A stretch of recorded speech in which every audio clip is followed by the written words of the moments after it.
I've been happily married for 5 years, living with my thoughtful husband. We shared a close bond, eagerly anticipating the arrival of children, though we haven't had any yet. However, life took an unexpected turn following a recent incident, and I feel compelled to share this remarkable story. My husband is universally regarded as kind, a sentiment echoed by both my parents who hold him in high esteem. My sister, a dedicated career woman, has always focused primarily on her work, but she and my husband got along well despite her typically reserved demeanor. Recently, his work responsibilities intensified dramatically. He began returning home late and even started working on his scheduled days off. As a new team leader, he was often glued to his cell phone, coordinating with his team at all hours.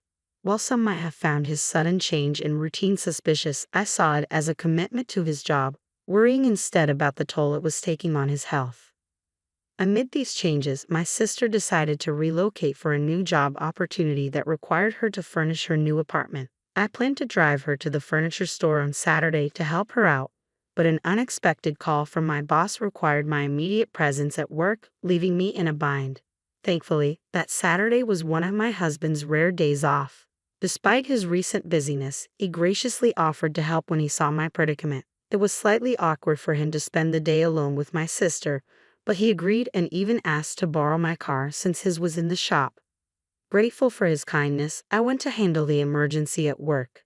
This was the first time my husband and sister had spent time together without me, and as I dealt with my responsibilities, I couldn't help but wonder how they were managing on their own. I hoped they were making the most of their unexpected day together and finding everything my sister needed for her new place. After resolving the issues at work, it was already dark by the time I checked my phone, planning to meet my husband and sister for dinner. However, I was caught off guard by a call from an unknown number. The voice on the other end asked if I was a family member of David.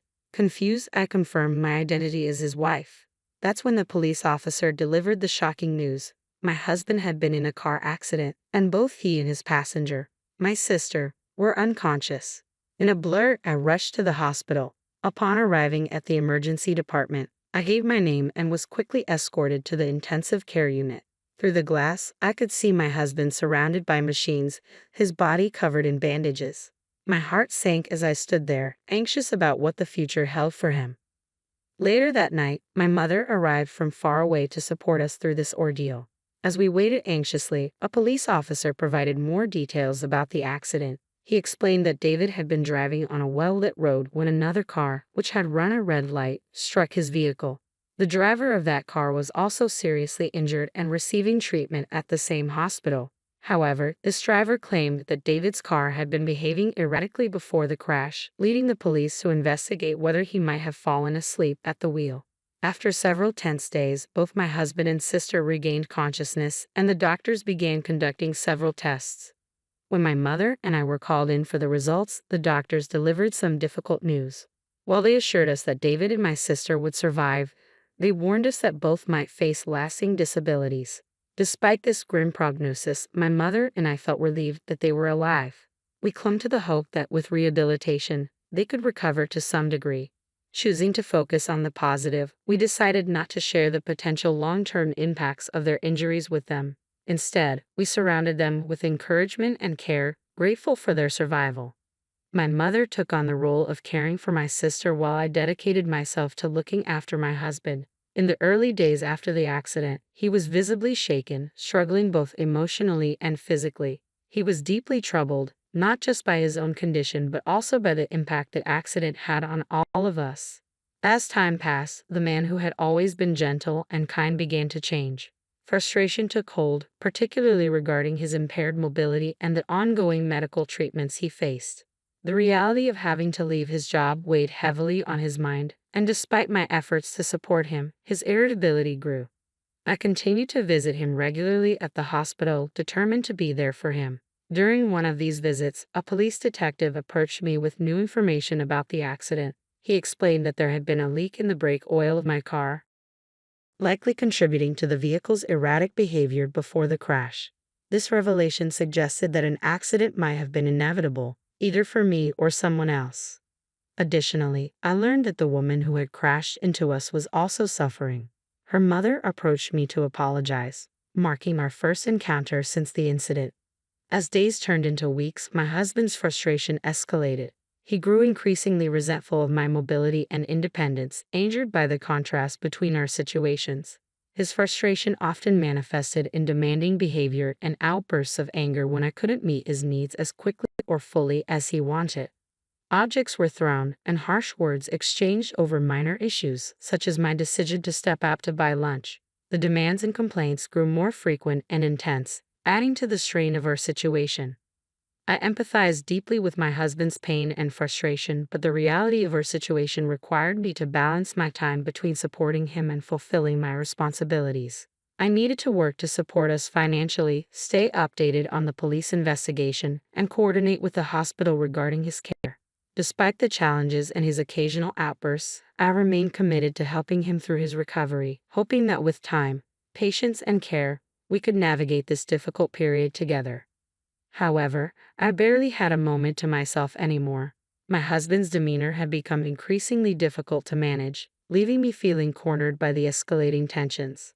Similarly, my sister was grappling with her own frustrations, and our mother appeared visibly worn out from the strain. I learned that my sister was placing even heavier demands on our mother, who was already stretched thin from not working and caring for both of us. Whenever I couldn't visit the hospital, both my husband and sister became more despondent.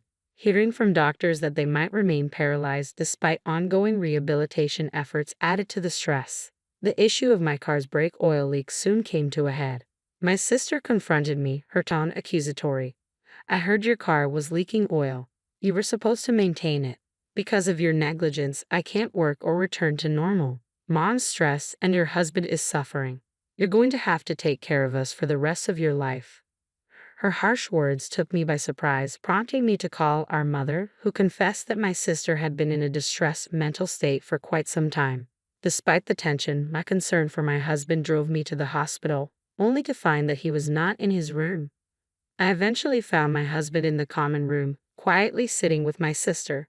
The visiting hours were about to end, leaving them alone in the otherwise empty space. It was there that my husband coldly remarked, "If you had just taken the car in for inspection, maybe none of this would have happened."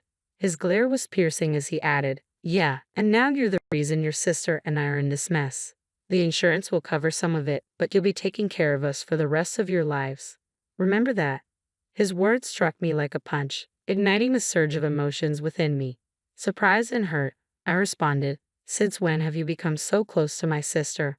"What do you mean by that?" He shot back. "You don't come around often, and your mom even texted your sister to visit since we're both stuck here and can't walk. What's wrong with talking to your husband?" The situation felt overwhelming, and it was clear that the stress and fear of our new reality were profoundly affecting everyone's emotions and actions. Feeling increasingly isolated, I sensed my husband and sister were aligning against me. With a hint of sarcasm, I tried to lighten the mood. "Right? You two haven't spent much time together before the accident, have you?" Ignoring my tone, my husband replied, "What are you talking about? We're discussing you taking care of us. And you know that." My sister avoided my gaze but nodded in agreement, as if to confirm their expectation of my lifelong support. I hadn't anticipated a straightforward answer from either of them, but I pressed on, hoping to make them see my perspective. Switching topics, I casually mentioned, "I wonder how the person who hit your car is doing now." "How should I know?" My sister retorted defensively. "She hit us when the light was red. It's just unbelievable." "That's right. You can't imagine how terrifying it was," my husband chimed in. "We need to make sure we get compensation from her. I was so close to getting a promotion too." As their complaints continued, I realized it was time to clarify some facts. "There's something you both need to know. First off, I had my car inspected just before the accident," I said. "Oh, did you? Then the dealer should be sued. There's no way they didn't know the brake fluid was leaking." My sister quickly interjected. "That's right," I agreed. "After the accident, the police contacted me to examine the car and determine the cause. They wanted to check my drive recorder, but that old recorder doesn't capture sound and doesn't start recording right after an accident, so it's not very useful." My husband dismissed my explanation. "That's where you're wrong," I corrected him gently. "You didn't know that I replaced the old drive recorder with a new one, did you?" My sister looked up in surprise. "What? I also installed an additional camera inside the car, I continued. Her face grew increasingly pale as I spoke. The new drive recorders can start recording with even the slightest shake of the car. The police have already contacted me about the data they've obtained. My husband's expression shifted to confusion, while my sister appeared so pale that she looked ready to collapse. Facing them directly, I confronted her. You were up to something, weren't you? What exactly did you do to the car? Why are you addressing my sister like that? My husband panicked, his voice shaky as he grappled with the implications of my words. You talked to her as if she were your girlfriend. I reminded him. I told you that a slag vibration would activate the recording, and it captured many intimate moments between you two. My words left him speechless, and the color drained from his face as I revealed how the police had inquired about the woman in the car with him. It was painfully clear now. His affair with my sister had been exposed. You've been deceiving me all this time. I confronted them, the revelation hitting hard. My husband, cornered and desperate, began to deflect blame onto my sister. Linda isn't the only one at fault here, he stammered. Just then, the mother of the woman who crashed into my car entered the room. I had invited her, hoping for some resolution or understanding. Don't you have anything to say to her? I challenged my sister, who recoiled at the sight of the distraught woman. Wow, who's this? My sister exclaimed, taken aback. She's the mother of the woman who crashed into you, I explained, my voice steady despite the emotional turmoil swirling inside me. My husband fell silent, finally realizing who she was as I continued, and she's also the mother of Marilyn, the woman who was your victim. At the mention of the name Marilyn, both my husband and sister went pale, panic washing over their faces. What is this? Do you know the woman who was driving the car? My sister demanded, her voice trembling with shock and confusion. My husband, at a loss for words, looked utterly defeated. That's when I decided to lay everything bare. She was having an affair with David. He promised her a divorce but never followed through. When Marilyn falsely claimed she was pregnant to manipulate him, David told her to get an abortion and cut off contact. Devastated and seeking revenge, Marilyn targeted me, aiming to hurt me through you. I connected the dots of this malicious cycle spurred by deceit and betrayal. So you were just in the wrong place at the wrong time, I concluded, the weight of the situation settling over us. I can't believe something like this has upended our lives, my sister murmured, the magnitude of the betrayal dawning on her. I looked at them, my voice quiet but firm. No matter how much you cry or scream now, it changes nothing. This tragedy wasn't the result of an innocent bystander's actions. It was woven through a web of lies and vengeance that you both were part of. The room fell silent, the harsh truth echoing among us as we faced the painful consequences of their actions. Pouring all my emotions into my words, I made sure they understood the gravity of what had happened. You were carrying on an affair behind my back, and Linda, you tampered with the brake fluid of my car, intending to hurt me. Yet ironically, you ended up in the accident yourself. I am the true victim in this mess, I explained, bitterness clear in my voice as I revealed the depth of my disillusionment. I had contemplated not pursuing a divorce if you had shown even a hint of remorse during your hospital stay and honestly explained everything. However, you never once expressed any regret. Instead, you treated me with contempt. Pausing to let that sink in, I reminded them, do you remember how we jokingly filled out those divorce papers right after we got married? I never thought I'd actually use them, but today I filed them. So, you're no longer married. This is goodbye. With that, I left the dark, quiet hospital, feeling a profound sense of liberation, expressing all the pent-up resentment had freed me in a way I anticipated. Yet the aftermath of this revelation was not without its consequences. My mother was deeply shocked by the entire ordeal. The betrayal by my sister pained her, and the realization that she would have to care for her physically disabled daughter alone was overwhelming. While I had severed my ties with David and Linda, I couldn't bear to leave my mother to handle everything on her own. To help alleviate some of the burden, I approached the woman responsible for the accident, facilitating the necessary apologies and discussions about compensation, ensuring my sister, who was inadvertently involved, would be taken care of financially. This was the least I could do to prevent my mother from being overly burdened. 3 years have passed since that tumultuous time. My ex-husband and I are now divorced, and I've moved on. But the scars from those revelations and the weight of my decisions linger, a constant reminder of the complexities of relationships and the unexpected turns life can take. Now, I'm living on my own. During my marriage, David and I were perceived as a close couple, so our divorce shocked my coworkers. Afterward, I noticed an increase in attention from male colleagues, which I attributed to the notion that divorced women might appear more approachable or intriguing to some men. Despite this newfound attention, the lingering image of my ex-husband made dating unappealing to me. Instead of pursuing romantic relationships, I channeled my energies into advancing my career. I diligently studied for a certification exam and enrolled in an online business school that I could attend after work. I had never envisioned myself pursuing such a path. I never envied my sister, the career woman, and never thought I'd aspire to be one. Yet there I was, naturally gravitating toward this new goal. Life certainly has its twists. Since then, my ex-husband has moved back in with his parents, but it seems he has become a burden to them.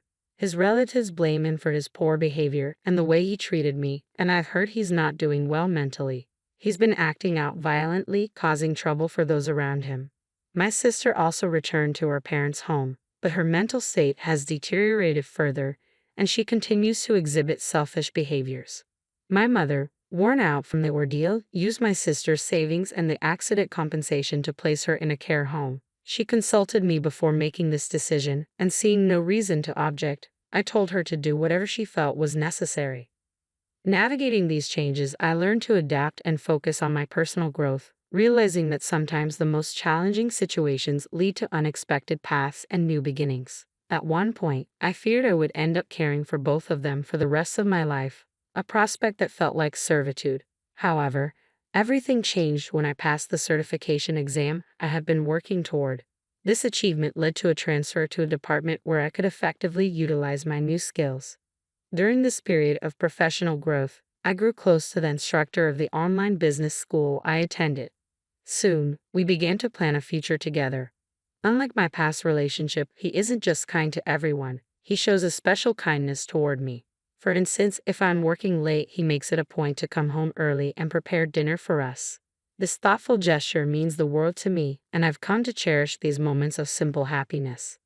Now, as I head home after a long day, I often find myself smiling at the thought of seeing him. I look up at the stars, grateful for the turn my life has taken, and feel eager to return to the warm home we've built together.